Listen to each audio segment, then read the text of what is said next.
Hello, hello. Good morning po. Ayan, dahil tayo ang nakatutok ngayon sa bahay, tayo ang magliligpit. Ayan, dahil maliit lang po yung ating tirahan. Ayan. Sa mga damit naman tayo ngayon kasi tag-ulan, di ba? Mahirap magpatuyo.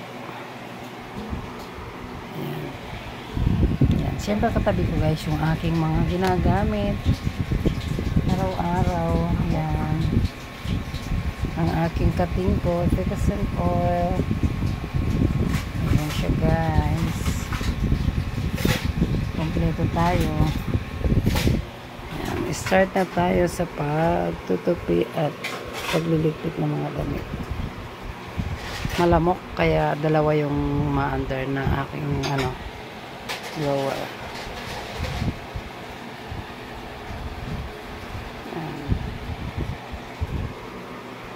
Bye.